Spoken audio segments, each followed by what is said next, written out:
How's it going, everyone? Andrew Robinson here, back at it with another Max MSP tutorial video. And in this video, we are going to create a New Year's countdown clock. New Year's is just around the corner, and I love making a New Year's countdown clock in Max MSP because it's so easy to do, and then you can map it into anything you want. So as soon as it hits midnight on New Year's, you can have it, set off confetti, turn on the lights, whatever you want to do. There's so much possibility. It is actually so easy to do in Max. So let's just jump right into it, shall we? First things first, if we're going to create a countdown clock, we need to display that clock and the date and time and make sure everyone knows how close we are to midnight and exactly the moment when we hit it. So to do any kind of visual display, we need to do the same thing we always do, which is create a jit.world. The jit.world will give us a window to see our visual stuff. And as always, we're also going to say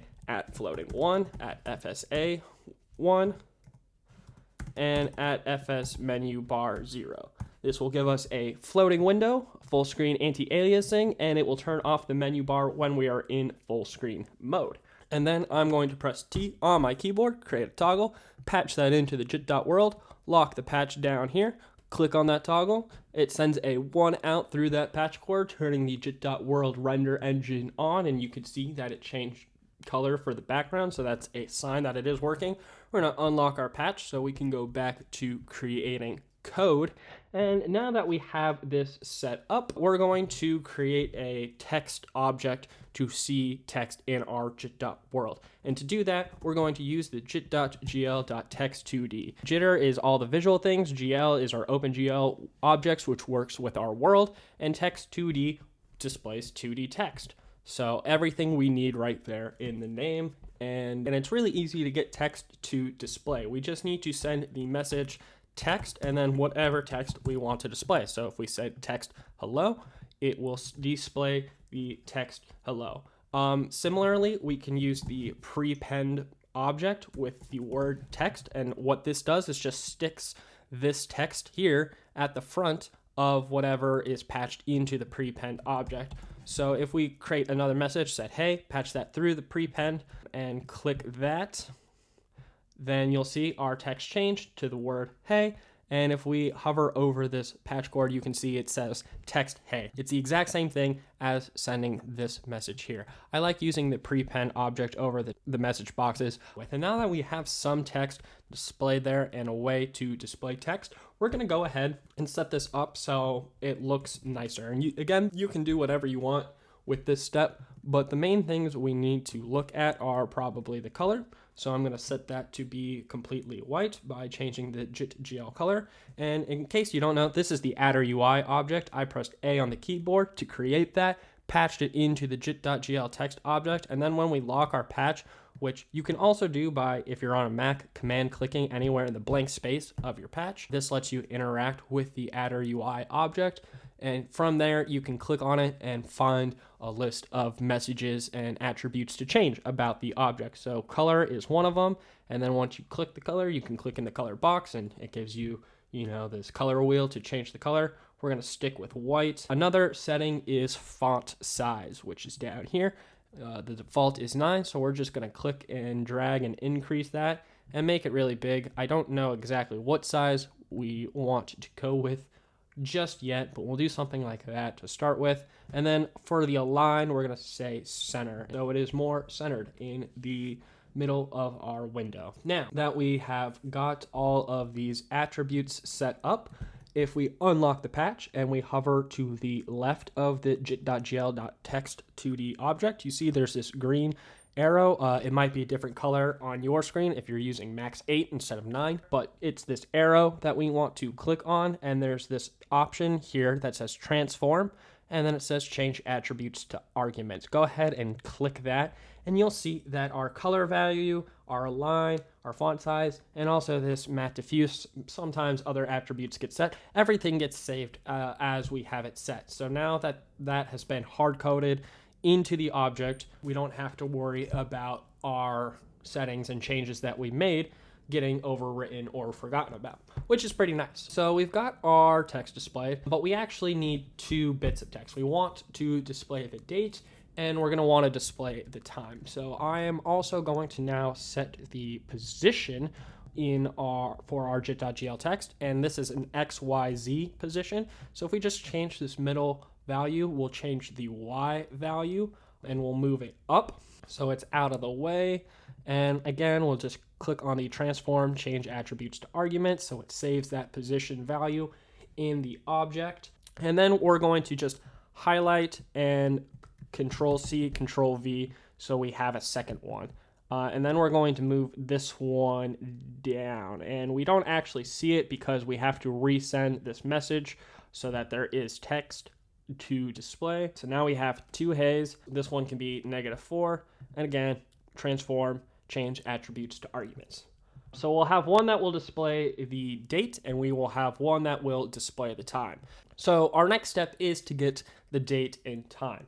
And that is really easy to do. There's this object called date, and you can see it says report current date and time. That's exactly what we need. So if we create that object and we hover over these outlets, you'll see that out of the leftmost outlet, we get the date and month, day, year order. And the middle outlet is the hour, minute, second. And we can right click on this object and open up the help file. This is a very useful thing to do for any object that you don't know much about. And we can see in this help file example that there is a metro sending out a bang to the time message. So if we click and turn that on, you'll see then every 1,000 milliseconds or 1 second, it outputs the new time value. And we are seeing that update right here. It is currently 13 hours, 29 minutes, and 50 seconds. So it's in military, but we can get that to display in regular clock display time as well. It's super easy. So that is how that works. So we're just going to copy that over into our patch with our setup. So we're going to send the message time, but we also want to send the message date. And we want to do this, we'll say, with every frame update. And that's really easy to do because out of this middle outlet, you get a render bang. It's a bang that happens every single time this frame updates. So there should be about 30 bangs coming out of here per second, or you can actually see that in my frames per second right now, I'm getting like 120. So it's actually 120 bangs roughly per second. And if we just send that into a send render object, this is how I like to have this set up, because you're going to use this bang for a lot of different things and a lot of different patches.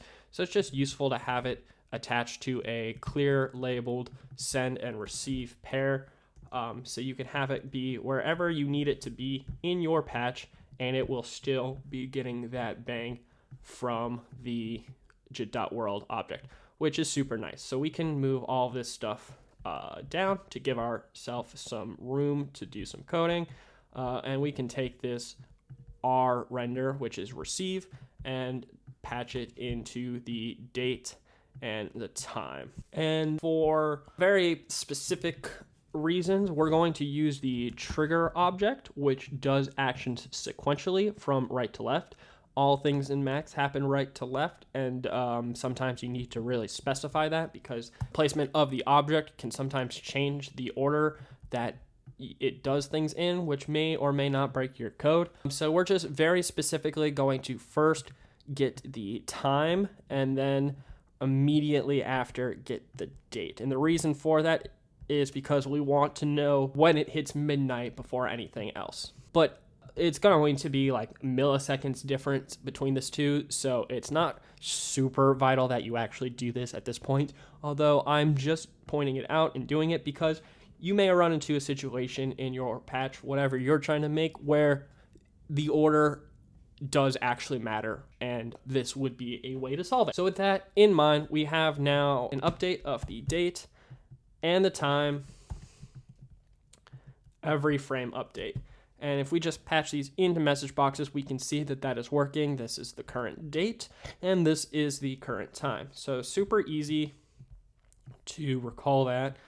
We just want to now make sure that it displays in our jit.world window as a proper date and as a proper time value. So that's easy to do because we can patch things into our prepend text. And you'll see if I do this right away, bam, there's the date, just like that, because it's sending this whole list out as one. But this really doesn't look quite date correct, Yeah, it's got the month and the day and the year in there, but when you write out the date, people tend to put like a dash between the month and the day in the year, or, a backspace even. They don't just put a blank space. So we can do something about this. We can properly format this and add those dashes in there. And there's a lot of different ways to do that as well. But the easiest way to do that would be to use the unpack object, and we're just going to unpack all our values so that each number will come out of a different outlet. And then we're going to use the combine object, and we're going to basically combine everything that goes into this object back into one single string. And we're going to combine the month with a dash, and then the day with a dash, and then the year. And that is it. So with that, we can now patch this into here, and you'll see that it shows our number, but it says dash day dash year, and that's because we haven't patched these in yet. So we need to make sure that we patch them into the day and the year inlet. And if you look at the second one, it's the dash, the third is the day, the fourth is the next dash, and the last is the year. So it's really important that you are patching those into the right inlet to make sure that you don't overwrite one of the dashes. And there we go. We have our dashes in our date and everything. It's a little close to the edge of the window, so I'm going to do a few things. We're going to first decrease our font size a little bit. That's fine. And then what we're going to do is we're going to set the line length attribute. Now you see by default it's set to -1. And that means that any text that goes beyond the edge of our window will just continue to go that direction. It doesn't matter how long the text is. By saying -1, it will just not wrap around. If we start to increase this value, you see it gets really wonky. And that is because we're now saying that the text of this object can't be larger than 3 pixels. That is the maximum length. And this value corresponds to the pixels. So you'll notice as I start to increase it, it kind of makes more sense with its formatting. You can change this value to get the justification that you want, but if you set it to the maximum pixel size for the jit.world, which by default is 1280 by 960, then if it hits the edge of the window, it'll wrap around to the next line, which is a pretty important step to implement when you're dealing with text, because sometimes some letters are larger than others and take up more space, and it could really get wonky if some of it gets cut off or it doesn't wrap around properly. So bearing that in mind, is always important to then go and set the line length to the maximum size of your jit.world X dimension as well. And with that set, then again, same thing, transform, change attributes to arguments. And we're going to do the same thing down here, which is just changing the font size. We can do this by hand and setting the line length to be 1280. And we'll click the text again. So now that we have our date displayed, we just need to display the time. And as I have mentioned, this is showing in military time. So if we want to get it to display properly, we need to unpack it, and we'll need to take this first value, which is our 13, and we're going to modular divide by 12. This basically will wrap the number around, so if it ever gets larger by 12, it's divided, and then we are given the remainder, which works out perfectly in our case for creating the correct time, because you see it will display 1. And then if we just copy this combine object but change our keywords to maybe be hour, minute, seconds, just so we know what it's supposed to be, and we'll change our dashes to semicolons, because that's how it looks on a clock. We'll patch these into the right inlets, and then patch that into our prepend text, and there we go. We now have the text displayed as if it was a proper clock. The one thing that is about to happen, though, that is pretty wonky, is that when this resets back to 0 or 1 after hitting that minute 60-second mark, we're going to see that actually it's not going to display properly right now, because you see that 0 and then it's a 1, 2. This is not how it would look if it was displayed on a clock. Generally, there's a 0 in front of that number, and yeah, so pretty easy fix, but just takes an extra step. What we're going to do is we're going to say if the number is greater than or equal to 10, we're going to send it through a different gate outlet. And so we're going to say gate 2, which will create 2 outlets, and we're going to take the number, and this is actually where an important use of trigger is vital, because what we want to do is we're going to patch that number into here, and we first want to check if it is greater than or equal to 10. You have to check this number first to make sure that it's going to go out of the correct gate. And if it is greater than or equal to 10, it will return a 1. If it's not, it will return a 0. And we're just going to add a 1 to that value. So that way, instead, if it's false, we get a 1, and if it's true, we get a 2. Which will patch into that inlet of the gate, and it will tell this object if the value is going to come out of this outlet or this outlet. And you see that it says it's currently open, and that's because our second value is in fact larger than 10.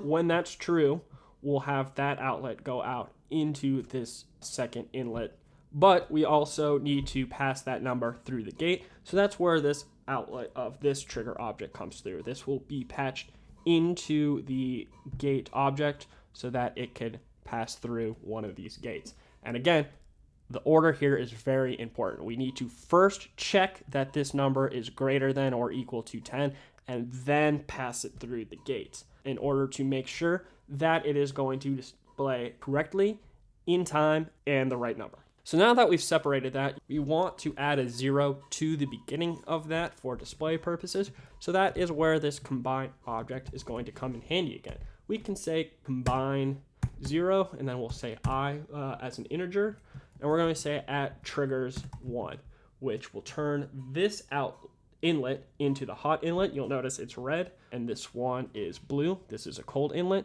If you look at this object up here where we didn't set the triggers, the leftmost one is the red one. That is the one that's going to activate the output. So if we pass a number into the cold one, nothing's going to output. But if we pass a number into this hot one, then it will output. And we want to pass this outlet, our 0 through 9 value, into the hot inlet of the combined object. So that way it will output its value when it comes through this outlet, and that is what's going to get patched into this inlet as well. So that way, when the number is not greater than or equal to 10, meaning it's 0 through 9, it will pass through this patch cord instead into this combined object. That 0 is going to get smacked on in front of the number, and then it's going to display in our clock. And we're going to see that happen in 10 seconds.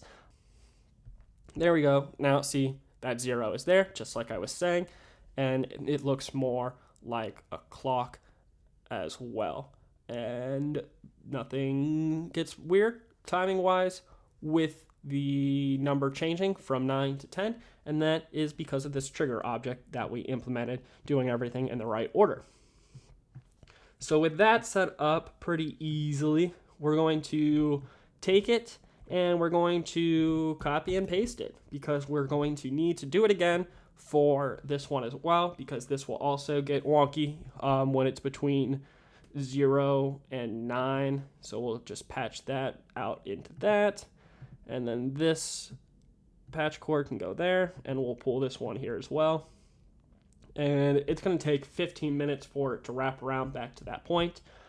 which we're not going to wait around for, but we know it should work fine because it's working fine over here. So with all that said, we've got our display set up. We've got our time set up. Now we just need to add some code to make something trigger at midnight.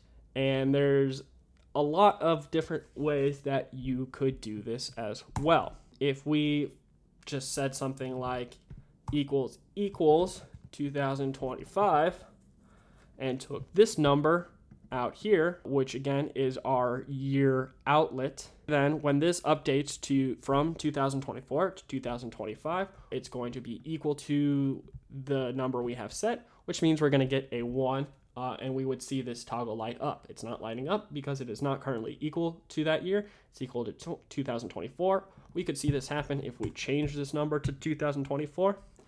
There's the toggle. But we want 2025. You could then, have this do whatever. You could have it play a sound, which we can easily do. I have this awesome audio sound of a DJ air horn. So I'm just going to click and drag that in. And if we patch that to our audio output, click it, turn on, press play. You can't hear it because of how I have my audio status stuff set up. Where is built-in speaker? There we go. Okay, now you can hear it. Beautiful air horn sound. And what's cool about this is if we said play when it's 2024, you'll see it's turning on, but it's not playing. I mean, it kind of is. You'll hear it maybe kind of chirping through. That's because this value, this is always updating. So this is always sending out a 2024, which means this is always doing its check, which means this is constantly sending out a 1. And so it's constantly being told to play, and that is causing it to replay over and over and over within milliseconds, which makes it sound like it's not playing or sometimes skipping. We only want it to play once when it's that year. So pretty easy. We're going to use the change object. You see it says filters out repetition of numbers. If we patch this through that, and then into the playlist object, it's only going to happen one time until the number changes. So you'll see that nothing is happening because it was constantly outputting that number, but because the number hasn't changed, because it's only been a 1 so far, nothing is coming out of this outlet. If we change this back to 2025, a 0 is going to come out, and you'll see that the 0 came through this patch cord as well. It's hovering.